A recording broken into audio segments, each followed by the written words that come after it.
10 points. Let's get started. So the first point, guys, is essentially, even though this whole conversation is about goal setting, it's the first point is it's less about the goal and more about the system. And so I mentioned that in a video recently, and I'm going to kind of go into what that means. Essentially, we can all set goals, and we all do set goals, and goals are great to an extent, but often, and I know that a lot of you guys are going to be kind of working, we are perhaps looking at this from an educational perspective, so with exams, GCSEs, A-levels, and then eventually getting into university. Let's say, for example, you guys have a goal, right? The goal is I want to get the top grades in my exams. It's all good having those goals, but if we don't have systems that allow us to reach those goals, then all those goals are just goals, and just goals don't really get us anywhere. A goal is simply an end result. A goal is a destination.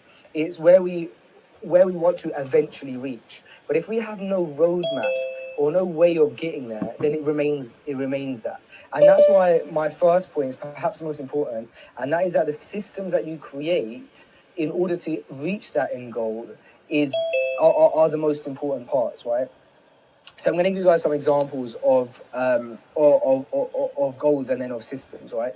An example, and these are examples that I have used myself or I'm currently using. So, an example of a goal that I have right now is that I want to now make my evenings more productive. I want to make my evenings more productive. Zechariah, my son, goes to sleep at 7 p.m. And then between 7 and my bedtime of around 10 o'clock, I know that's fairly early, I have these 3 hours where I've done everything I need to do for the day, and I want to make those 3 hours as productive as possible. And for me, that looks like, yes, spending some time with my family, but also kind of getting some alone time with the Quran to work on my revision and stuff like that. And so my end goal then was have a productive evening every evening. But the system I put in place to make sure that happens is that I now put my phone away at the same time that Zechariah goes to bed. Unless I've got something like this, so I've got, obviously, we've got the talk today, so I've got access to my phone. But generally speaking, when Zachariah goes to bed at 7, my phone goes on the charger in the kitchen. It's attached to the wire in the kitchen. I allow myself to use it, so I've even set conditions for this system. I allow myself to use it for, if I get a phone call, I can answer it, but it has to remain on the wire. I can't unplug it. Because when I unplug it, I'm walking around with it. When I'm walking around with it, all of a sudden, it ends up on my desk when I'm meant to be revising. And the other thing that I allow to use it for is for text messages. So phone calls and text messages. The two things that a phone should be used for, right? But both of those things have to be done with it connected to the wire in the kitchen. And what that does is very quickly my legs will get tired and I just put it down. But the point is that no social media or anything like that is allowed to be used. So that's an example of me having a goal, productive evenings, and then setting a system in place. So what I did is I figured out what can allow me to reach this end result. One of the things is removing the distraction of my phone. And so the system I put in place for that is I'm going to stop using my phone at 7. Another example of a system that I have is a system of health. So in our house, I think everyone here is basically trying to kind of be a bit more healthy. And especially with us guys being in lockdown, the very first lockdown, we became very unhealthy. And me specifically, I put on a lot of weight and I just felt sluggish. And so I now have a goal to be a little healthier and to perhaps lose a bit of weight even. And so the system I put in place in order to make sure I achieve that goal of eating healthier is that there's no chocolate allowed in the house. So when we go to our weekly shop, we don't even buy the chocolate. The reason is because if it's in the house, it's going to get eaten. If it's not there, then when we have that urge, we open the cupboards, and I do this regularly, we're tipping the house upside down looking for chocolate, and there's none to be found. So a great system we put in place for that. We don't buy it, it's not in the house, it doesn't get eaten. So these are examples of systems. And I think I'll let you guys think of systems for yourselves, although there's 9 other points, and those points are kind of based on this point anyway. And so I think you'll kind of think of ideas as we go along.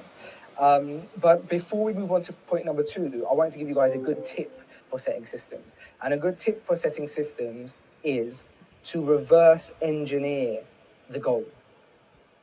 So just like I did with understanding that I want to have productive evenings, I reverse engineer. So, okay, a productive evening is my end result. Now let's work backwards and figure out what I need to do in order to get to that. So if I work backwards and say, well, what do I normally do that stops me from having a productive evening? Oh, my phone distracts me. Okay, I'm going to remove my phone. So look at your end result, guys, whether that's an achievement in an exam, or if it's a sports award, or whatever it is. Try your best to look at that end result and then work backwards from there. So first point, set systems rather than goals. Okay, point number 2, have a special space. So I mentioned to you guys earlier that I'm at home and we try and do as much work as possible from home right now. Usually I work from an office, which I love, but we are working from home as much as possible, and therefore I have to have a space. Psychologically, guys, it's so important. So when, for example, you're doing your exams and you're revising, for you to have a space to work from. So when I was doing my GCSEs and my A-levels, my space was actually the library up the road. But for a lot of us, we're going to be working from home because of the current situation with COVID.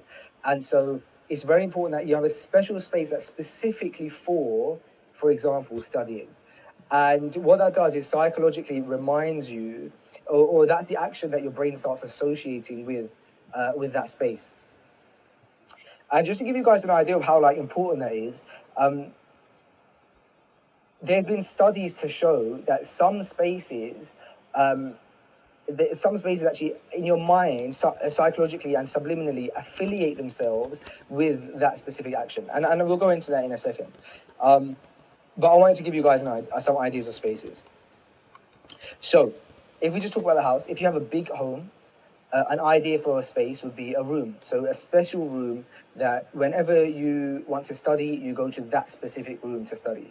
If you don't have access to a whole room, then perhaps it could be in your room, but it could be a special corner or a table or an area of the room that you've blocked off. So like the opposite side, for example, of your bed, that area, that corner, that wall, that is the special area that I've designated to work.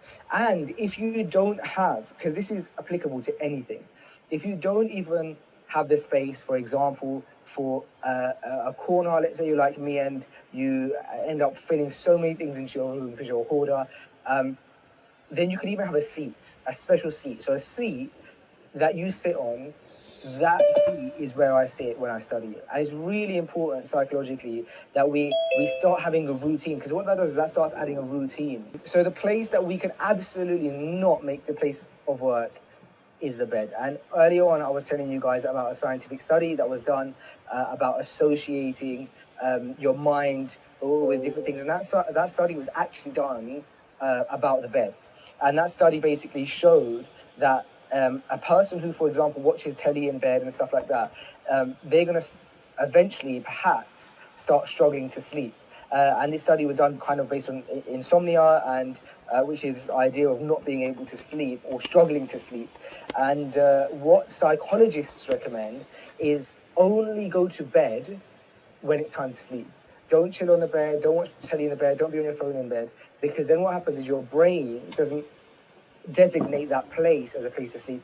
And likewise, because we want to keep the bed a place of sleep, a place of relaxation, we don't want to bring like this horrible thing of work and studies into the bed. So as much as we can avoid it, try not to work for bed. So well done, Mariam, on that question, on that answer. Right, the next point we have, my mouse is being a bit difficult, there we are, is remove excuses. Remove excuses. Okay, and this point I wrote was about procrastination. So often, I think the biggest problem that probably all of us have, I know I have it, is this issue of procrastination, right?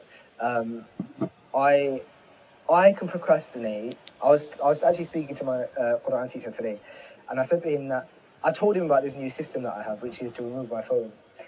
And I said to him, I've discovered something amazing about myself, and it's that I even know how to procrastinate when I don't have my phone. I can procrastinate even with my thoughts. It's insane. I can I can be sitting there with nothing but, for example, the Quran in front of me or my work in front of me, and still I'd have to wake myself up and go, oh my gosh, 5 minutes have just gone past, and all I've been doing is I've let a thought run away. So procrastination, I think I'm like the master of procrastination.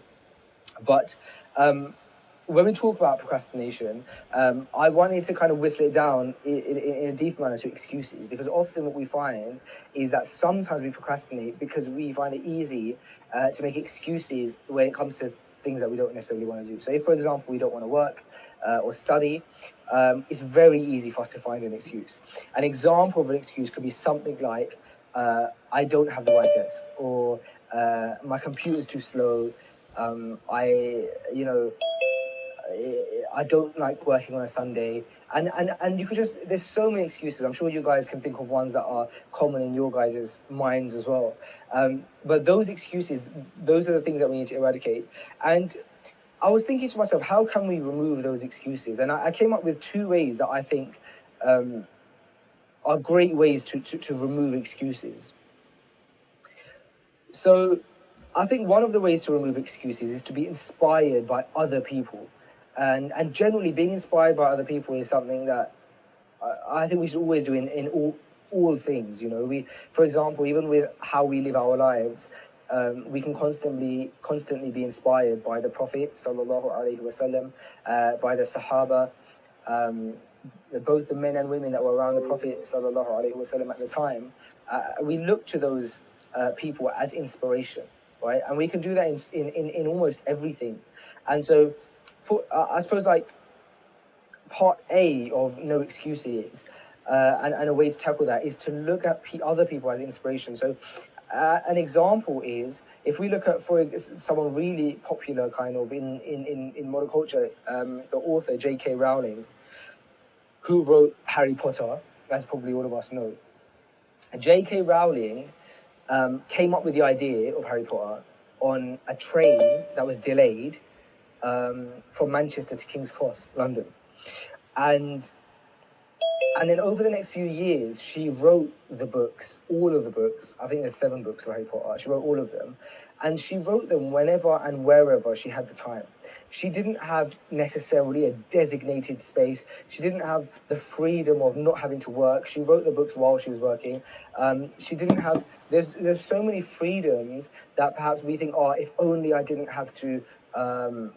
go to school, then maybe I could spend more time studying in the way that I like to work, or if only I didn't have to kind of do that chore for my parents, then I'd have more time to study. And someone like J.K. Rowling is someone who didn't make those excuses, and she fit it in wherever she could fit it in, to the point where large chunks of Harry Potter, the books, were actually written on scrap paper. So not only did she think, oh, I don't have the time, she even didn't let the excuse of not having like the one thing you need to write, which is paper, she didn't even let that get in her way. And so stories like that I find really inspiring, because it allows me to realize that perhaps I am making the excuse. I actually have access to a lot of things. And then the second thing that I think helps me take away excuses is really questioning myself. You know, that really annoying, I'm sure some of us have like really small brothers and sisters, and it's a really annoying thing that they do when they constantly ask why. They're like, why are you doing this? Because I have to. But why? But why? But why? But why? And it's so annoying. But there's something beautiful about it, isn't there? There's something beautiful about the fact that the young mind just wants to know why to everything. And I think we, as we get older, we lose that to an extent. Perhaps we become lazy. And a great way to remove excuses, I think, is to ask yourself why. So when you say, oh, I don't like working on Sundays. Well, why do you like working on Sundays? And then you might say, oh, because I like to relax. Well, why do you like to relax on Sundays? Maybe because I don't relax enough during the other days. And now we found out the problem. So now we found that maybe you're burning yourself out Monday to Friday or Monday to Saturday. You're working so hard that by Sunday you don't even want to look at any work.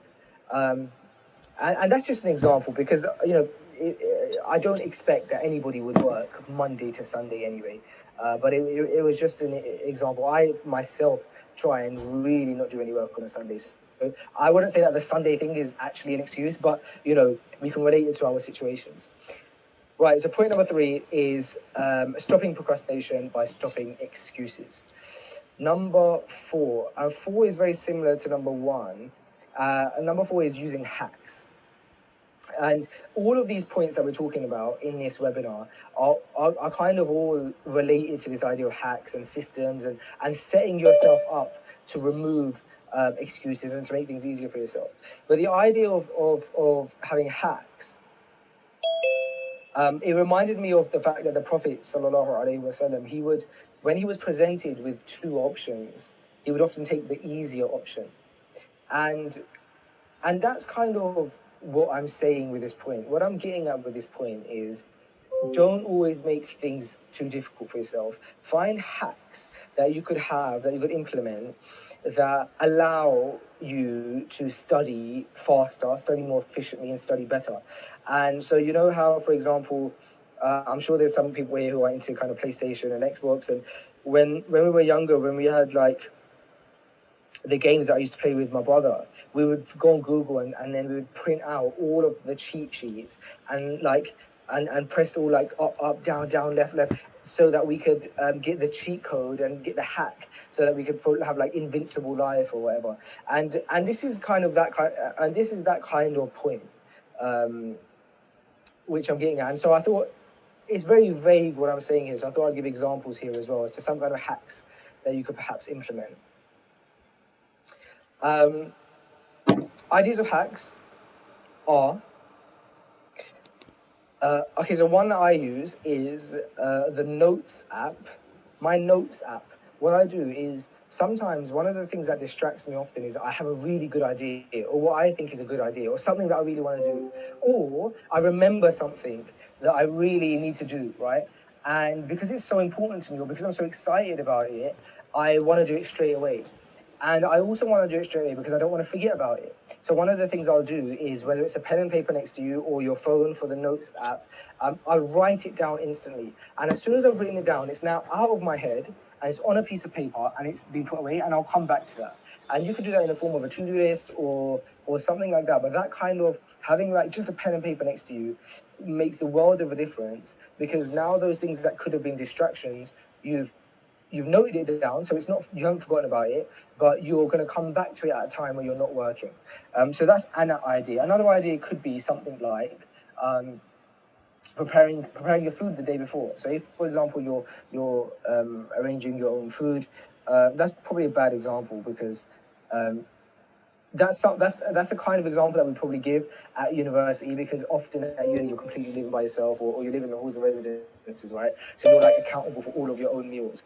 And so what you would say is, if you prepare all of your meals in advance, the night before, for example, then you don't have to worry about the decision, what do I cook, or I don't have enough food, and all of that kind of stuff. So that's a great example of how you can increase your productivity by making those decisions for yourself in advance. Okay, we're coming to the halfway point now. So point 5, which is get good rest. This is probably going to be our fastest point, and it is exactly what it says on the tin. You have to be able to rest, guys. Don't finish your work and then be up till 1 o'clock in the morning gaming, or 1 o'clock in the morning speaking to your friends, and then you're waking up, or you're up till like 3 a.m. and then you're waking up at 11 a.m. or 12 the next day, or 1 p.m. and you're just about getting up in time to pray Dhuhr, and then before you know it, it's Asr, and then after Asr you're having your breakfast, and then by the time you've had your breakfast and you showered and you're ready for the day, it's Maghrib time. And that's because the schedule needs to be altered, right? So getting to and that comes under getting good rest. You want to be able to really get. I suppose you would know how much rest you feel like you need. I know there's like all of these like kind of scientific answers to how much sleep a person should get. For me, I really feel like I need about 7 or 8 hours in a night, and I try my best to get that. So if you were here from the beginning, you would have heard me say that I go to bed nowadays around 10 p.m. Sometimes even like 9:30, because it's so important to me to get that rest. and then I'm up at 5:30 in the morning, and we'll go on to that point in a second. Oh, actually, we don't have that point, do we? Oh, okay, fine. We'll speak about it here because I thought I had it as a separate point. But waking up early is kind of like, I'd say, a sub point of getting good rest. Then, as we know, there's barakah in the time of the mornings, and we know this from the Sunnah. And so, first of all, why would you not want to utilize such an amazing, God-given time, which is the morning, right? So, like waking up for Fajr, and nowadays, waking up for Fajr means waking up at 6 or even 6:30, or even before sunrise, which is at like 8. So in London anyway, you could wake up at 7:30 and still pray. The point is waking up for Fajr and staying awake. And imagine how much work you can get done at that time for two reasons. A, because you started your day fresh, you've had great rest, but also you are using a time that there's barakah in. So getting good rest kind of also coincides with waking up early, because I thought I had waking up early as a separate point, but I don't seem to have that. Rest is super, super important. And again, if we even go back to if we look for inspiration in people in our time as well, you look at people like Jeff Bezos, Bill Gates, and all of these people who are super successful. They've spoken about their sleep before. And I think it was Jeff Bezos, the guy who owns Amazon, who is now the second richest man in the world, as of a few days ago. Jeff Bezos sleeps 8 hours a day. He says that sleep is one of his most fundamental things. And you wouldn't think that somebody who has that much wealth, who has that much to do in their day, running the world's pretty much most successful company, has time to sleep 8 hours a day. And if he sleeps 8 hours a day and still gets all of that done in a day, there's no reason that you guys can't get proper rest, because rest is so fundamental. Right, we've come to the halfway point. Point 6 is be held accountable. This means speak to somebody in your house and say to them, this is my new goal that I have, or this is my new system that I have, and I want you to hold me accountable. I want you to, if I'm feeling weak and I try and stray away, I want you to say, no, Faisal, you said you'd put your phone away at 7. Why are you on your phone? And it's important that we do ask people to hold us accountable, because we're just humans and we can get weak sometimes. So it's important to speak to somebody you trust, whether that's your mom, your dad, your brother, your sister, and say, look, this is my new plan. I just want you to hold me accountable. I said my new plan is to go to bed every day at 10 p.m. so I can wake up early. So if you see me and it's like 11 p.m., just give me a nudge and tell me. And there's a price to that, though. The price is that if you're asking somebody to hold you accountable, then you have to be willing to be held accountable. So that means when someone says, oh, it's 11 p.m., you told me that you want to be in bed at 10, and you're like busy playing PlayStation, it's not going to work if you say, oh, no, today's different, oh, no, leave me alone. If you want to be held accountable, then you have to be willing to be held accountable, I suppose is my point. Right, let's go to point number 7. Point number 7 is a quick point. And this, by the way, these points are not written in order. If they were, Quran would obviously be at the very top. But Quran. We spoke earlier about barakah and about there being barakah in your time.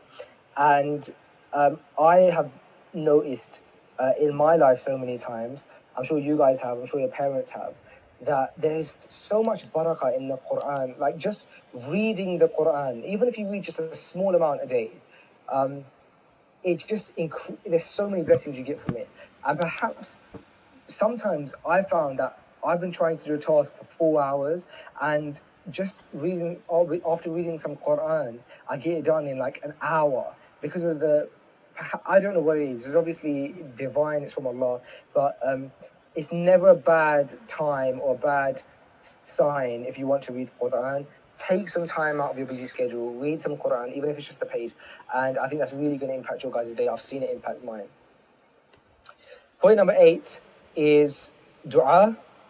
Just like Quran, ultimately we're trying to do all of these things. We're trying to achieve these goals. We're trying to be as successful as we can. We're trying to be as productive as we can. And dua is this like secret weapon that we have, right? That can make everything happen without us even lifting a finger.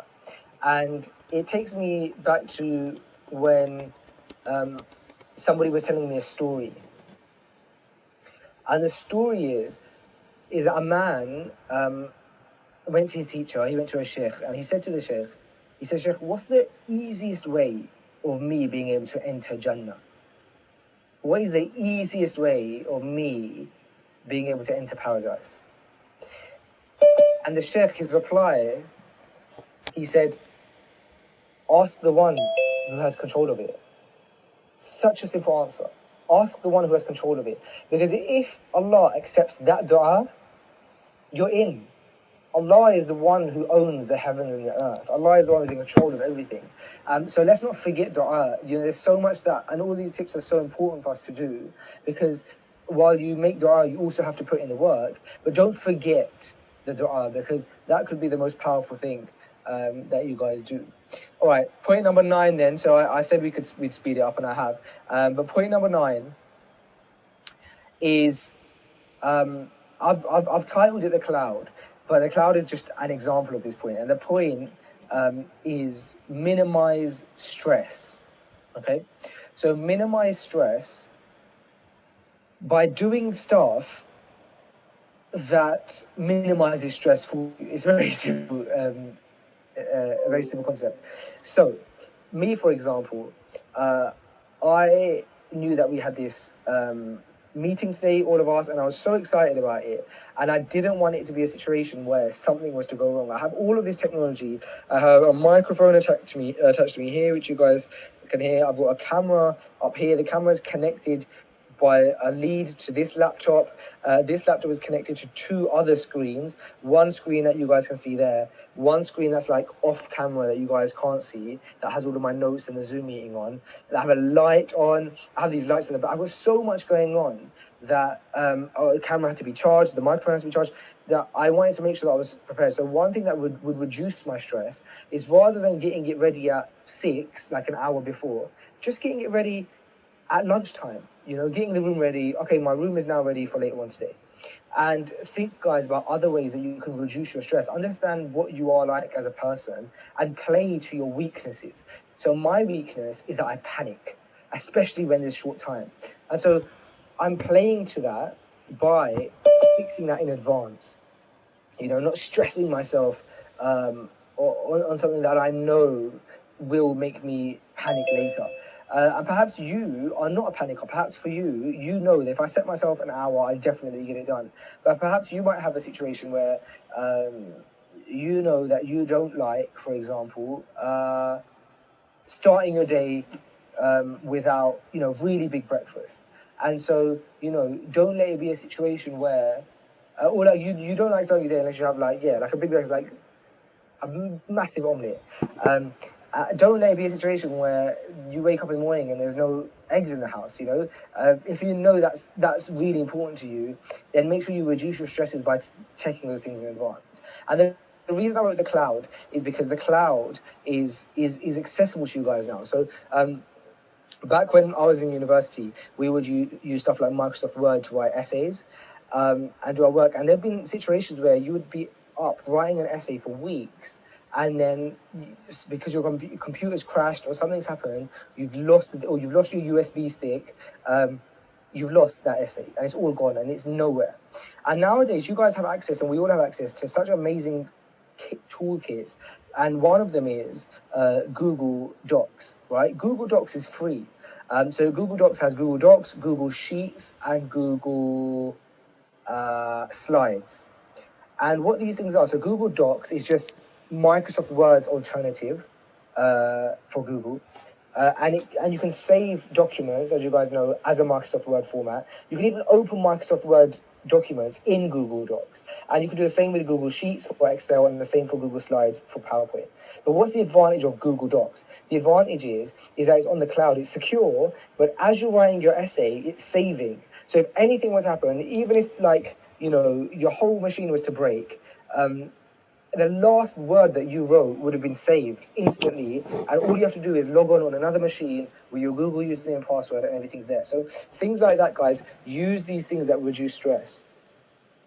And if you guys have any questions or like other tools and stuff that I use for that kind of thing, then we'll save them till the end. And then the last point then is checklist. Now, a checklist is one of my favorite tools, right? I use the I use the iPhone reminders app, and anything I think of that needs to be done, I put it in a checklist. Anything that I feel like needs to be done, I put it in a checklist. And I simply add it. So I might have a thought in the middle of the night, I might have thought first thing in the morning. But what I like to do is at the beginning of a day, before I start my work, my checklist is complete. Sometimes I complete it the night before, sometimes I complete it first thing in the morning. But by the time I start my work, I have a checklist of things that need to be done in that day. And it's outlined for me. It just clears my mind because I know exactly what I need to do. And then how you attack that checklist then, I'm just reading my notes.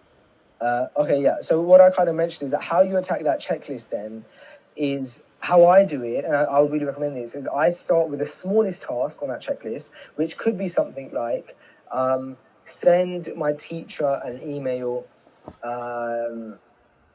or even something even smaller like reply to a text. Sometimes I write things that are that small on my checklist.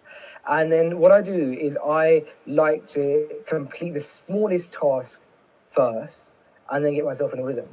Now, you might say, Faisal, like it doesn't make sense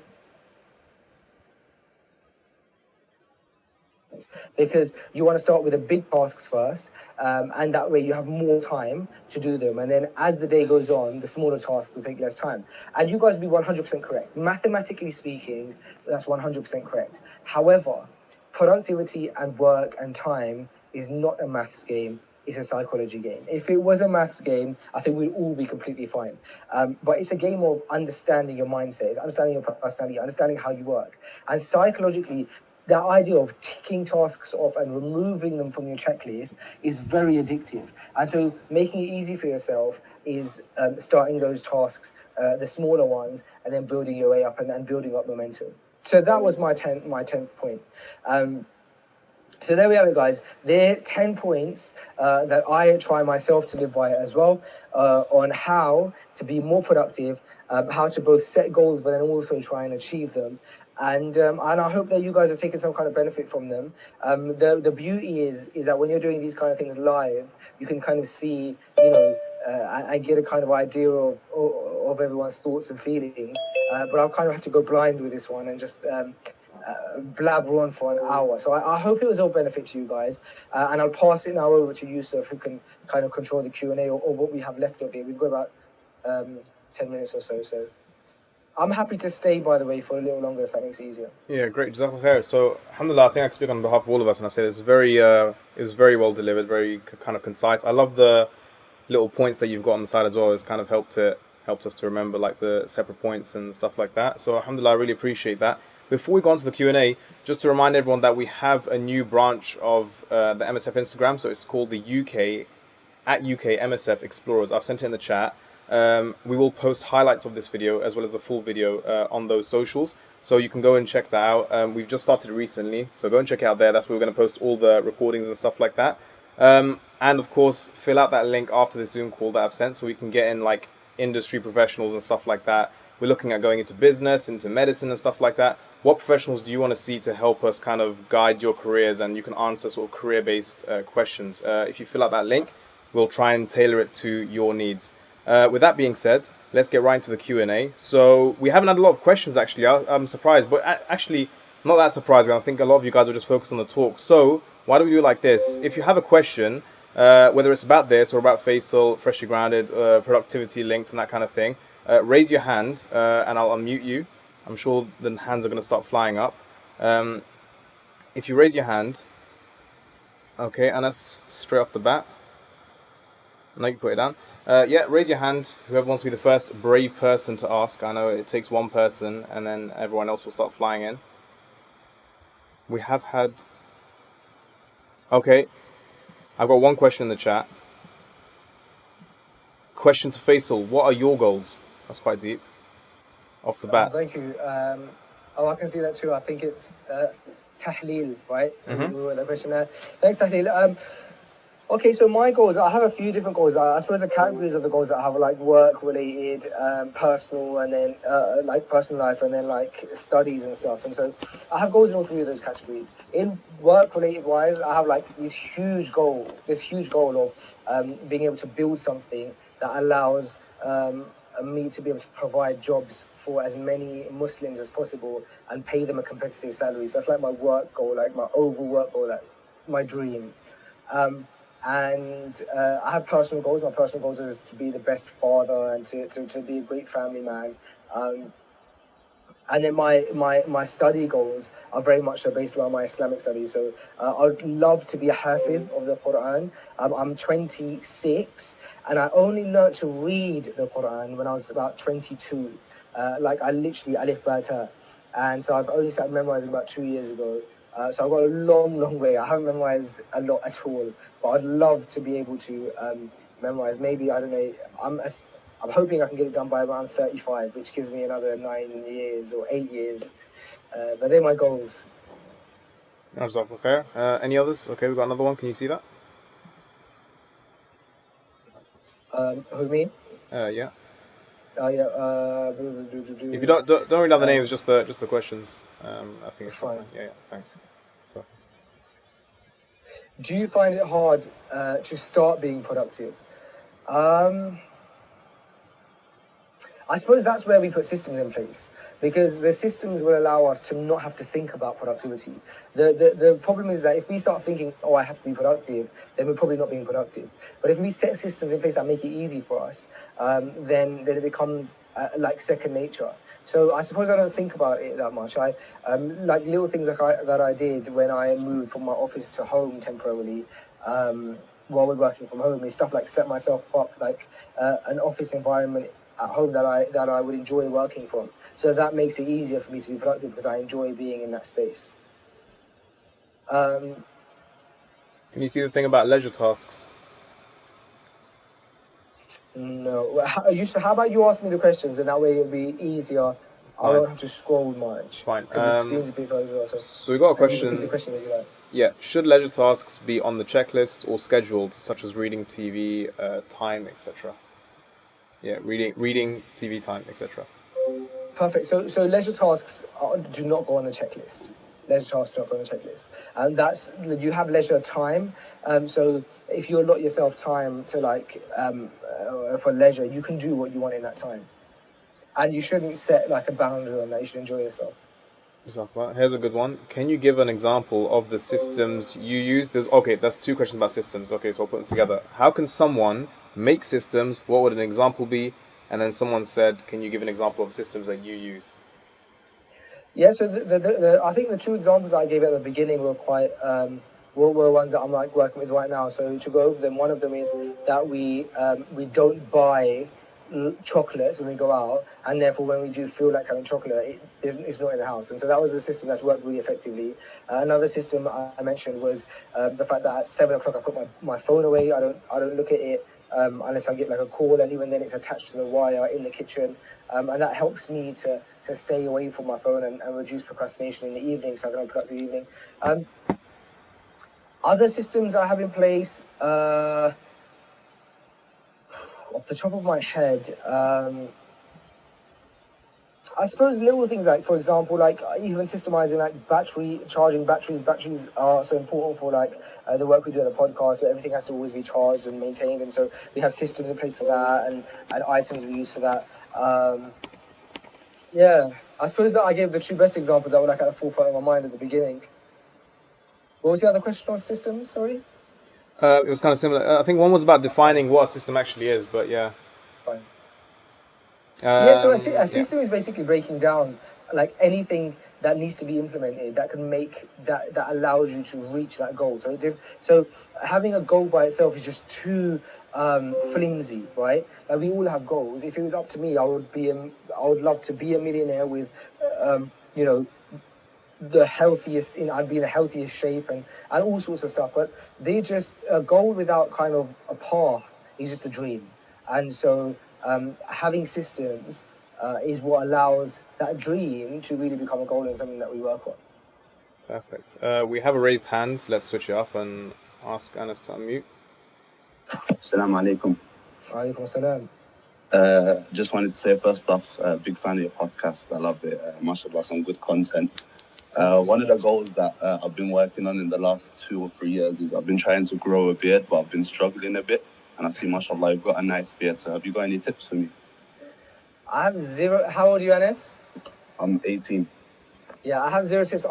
My beard started naturally growing at 19, so I don't think you need to worry anytime soon. It started growing at 19, so go quite late. But then, as they say, when it rains, it pours. Fair enough. Well, they say there's no wrong questions, but Anas, thanks for proving me wrong. Okay, here's a good one that's very relevant. How do we stay motivated as a student in lockdown? Yeah, so I think staying motivated as a student in lockdown has a lot to do with you creating the environment that motivates you. And creating a vibe, right? And it can be silly, but it's about for example, if you find that you're motivated by working in like an environment where other people are working around you, perhaps I really like working from coffee shops. Sometimes it allows me to be a bit more creative, and so even something as simple and silly as putting on like a coffee shop ambience of YouTube video. I do that kind of stuff all the time, and it feels like you're in a coffee shop. You can hear like people ordering coffees and all sorts. So it's really about creating that environment where, with the space that you have, that encourages you, motivates you to study. If you're going to be wrapped in a quilt on the sofa with a laptop in your lap, it's very easy, because like everything about that shows that you're relaxing and you're in leisure time. It's very easy for you to fall off of studying and motivation. But if you have a desk set up and you put some time and energy into it, I think you'll find that you'll be a lot more motivated. And seeing other people's stories, again, like just constantly inspiring yourself with how others are doing. Speak to your friends and find out how they're doing it. Jazakallah khair. Another one that we've got is a good one. What if your goals keep changing and you're not sure about them? Okay, so if you're unsure about your goals, and I had this problem as well, because I was unsure about like what I want to do in life, right? And what I realized, that's too big of a question. If I don't know what I want to do in life, that means, and that goal keeps changing, that means that that goal is not ready yet. So it's not ready to be a goal, because a goal needs to be a destination that's very clear. So I would say make your goals smaller. So instead of where do you want to be in life, what do you want to do in life, which is such a big goal that perhaps you haven't figured out yet, perhaps make it smaller to something like what characteristics do you want to embody, right? Like maybe you want to embody the characteristics of somebody who is successful. So what are those characteristics? They could be something like people waking up early, people who are healthy with their diet, they exercise often, and so you can set those things as goals. I want to be able to exercise 4 times a week. That's a goal of something that was only going to aid you in your eventual goal anyway when you do figure that one out. But try, if they're changing or you're not quite sure of them, try and make them slightly smaller. Perfect. We've got a few questions about Freshly Grounded and also like linked to Freshly Grounded. Like what inspired you to start it, and do you ever feel like there are that you procrastinate around it, or like anything that stops you from the goals within Freshly Grounded? Some more Freshly Grounded related questions.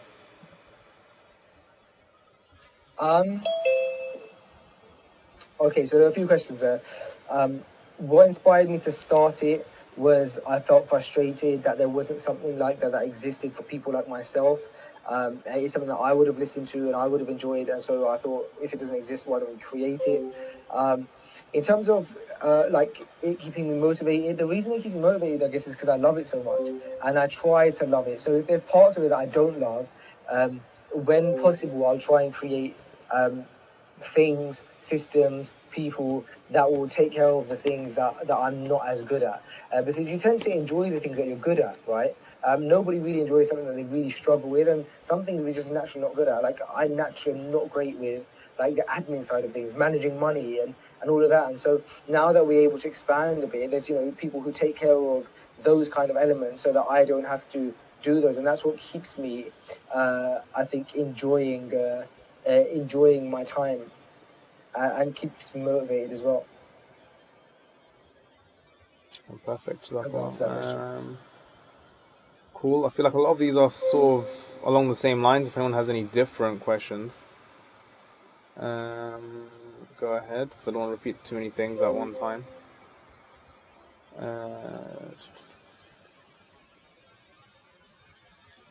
How can lots of one use this method of system can be complex? Oh, okay, got another raised hand. I want to ask you to unmute, Asad.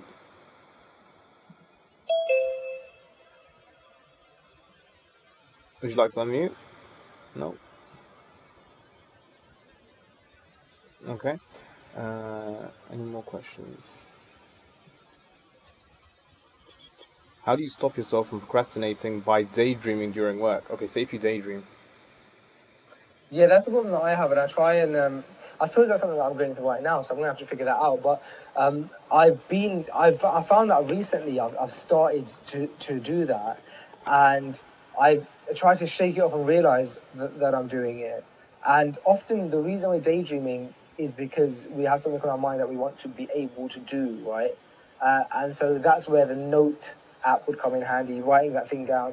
If it's something that's completely daydreaming, like something that's just unrealistic, like you're just thinking about where a scenario could lead you, then you're going to have to just train yourself to make those times shorter and shorter and shorter, wake yourself up quicker, and eventually, hopefully, it doesn't happen.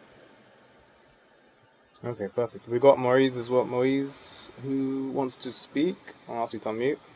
Sorry, I just wanted to ask you, how do you think of YouTube as a career? What do I think? What do I think of YouTube as a career? Do you think it as a career? Yeah, I mean, there's many people who have made it into a career, but in terms of like, do I think that a person should have the goal of making it a career? I think that is a very, very tough road. Because it's very competitive, and so I wouldn't put all of my eggs in that basket. I would probably work on something that's a little more stable for now, because I think, and yeah, on the side, create content I enjoy creating. All right, I understand. Thank you. Perfect. We'll take what time is it? We'll take 3 more questions max, but I've only got one now. How can you get over a severe addiction to screens? I don't have the answer to that. Yeah, to be fair, it's quite a lot to ask. Yeah, a severe addiction to screens, I wouldn't know the answer to that. I say ask a professional.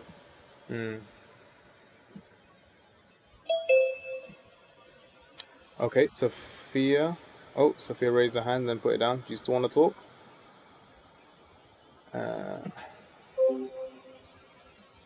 Okay, Rita, I'll ask you to unmute. Assalamu alaikum. Assalamu alaikum, Faisal. Jazakumullah khair for all this. Very, very constructive. Just a quick question. How complex can you be using or enticing this young generation to be using your system or this method of system? How complex can it be? Can it be applied, let's say, beyond your studies? Can it be applied on everyday life? Can it be applied just give us examples. Jazakallah khair. Well, yeah, thank you so much for that question. Yeah, so definitely, this idea of setting systems is definitely something that goes way beyond just studies, and the idea is it becoming a lifestyle. So anything that you want to be able to do, any goal that you have, that's education related or not, it could be work related. I think once you get into the habit of creating the systems, you end up creating systems for everything that you do. And so I think like one thing I would recommend is for yourself is to read a very specific book called do you know the name of the habit book by James Clear? Atomic Habits. There's a book called Atomic Habits. It's by an author called James Clear, and he talks about that exact question that you asked. Can you create systems for everyday life, for things beyond studies, for work, for home, for personal life? And James Clear, in his book Atomic Habits, actually gives great examples of ways that you can set systems for every part of your life. And his book was actually where we got the idea of only letting things into your house that you actually want to use, right? Like, for example, food items and that kind of stuff. So I'd recommend that book, Atomic Habits by James Clear. Perfect. We got another hand up. We'll take this as the last hand up. Sure. Yeah, I've asked you to unmute. Okay, go ahead. The question I want to ask is, how do you maintain a goal that you want throughout life, through school, and all the challenges you face in life? That's a great question. That's a really, really great question. And that's something that I go through a lot. And it comes into distractions. So I have a goal, right? And then when things get tough, what I tend to do is I find something else that looks like something that's a bit easier or a bit more fun now that this one's getting a bit boring. And I start steering in that direction. And I think some people call it shiny new thing syndrome. And I definitely have that.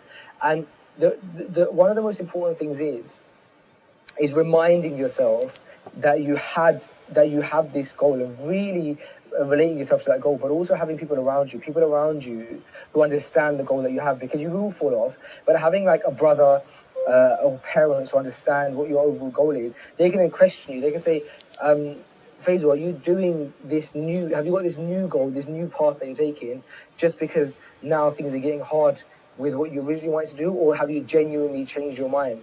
And you have to start asking yourself those questions, because it's very easy when things get tough for us to change direction. But what happens is when you constantly change your direction, you just get nowhere. And so really understanding what that goal should be is very important, so that you can then go full steam ahead, but also have those people holding you accountable for it. Perfect. I think we'll leave it to one more question. There's quite a few actually, but you know what? We'll leave it. Otherwise, we can be here forever. So we'll take one more. Result here for everyone sending it. And I think this is quite appropriate to the age that we're like looking at, explorer age. Someone has asked, how would you choose a career? And they are 14 years old, and they're asking about choosing a career. So I'm sure you've got an interesting answer for that. Yeah. Okay, 14 years old. How do you choose a career? The answer is that you don't. When you're 14 years old, try out loads of different things, find out what you're good at. There's no stress and there's no rush to figure out what you want to do as a career at that age. And that's really important, because I didn't know what I wanted to do until I fell into it when I was like in my 20s. And while it is good to know what you want to do, maybe when you get closer to 16, 15, because then you start choosing subjects, for example, for your A-levels, that will help. If, for example, you know that you want to be a doctor, then yeah, of course, you have to do some A-levels that are specializing in science, for example. So perhaps in a few years' time, you could maybe start thinking a bit more. But even then, you don't at 14. And for a lot of people, even 15, 16, I think the most important thing is exploring different skills, different hobbies, and trying to understand A, what you're naturally good at, and B, what you enjoy. And if both of those things fall into the same thing, then you're onto a winner. Like, if you enjoy something and you're good at it, that's probably where you should focus yourself on. Perfect. I was going to leave it there, Thank but you so much, it does lead to one other question, which I think is also important. What if you've chosen a career, but no one really wants to support that apart from yourself? So I'm sure you can relate to doing like a sort of non-traditional career. And what would you say to that if someone is doing like a more... That's a tough question for me to answer, and I have to be honest. If I'm unable to answer a question. And I think that one of the things that Allah blessed me with was people around me, parents who understood or who allowed us to explore and do what we felt like we wanted to. They were very patient with us. And so I want to do justice to the answer, and I wouldn't want to answer it if I don't have the best answer for it. So I suppose that's my answer there. I wish I had a better answer for you, but I wouldn't be doing it justice. I'd have to be honest. Okay, fair. Well, jazakallah khair everyone for joining. Thank you so much. I think we all really appreciate it, so thank you very much, Faisal. If you can just hang around for a bit, but yeah, of course, if everyone else can fill out that link that we've sent, we'll also send it again on WhatsApp if you'd like, and follow us on UK MSF Explorers. On Instagram, we'll post the videos for this, little snippets as well to make it easy to digest. But apart from that, I hope you have a very good evening, inshallah. Take care and assalamu alaikum. Assalamu alaikum.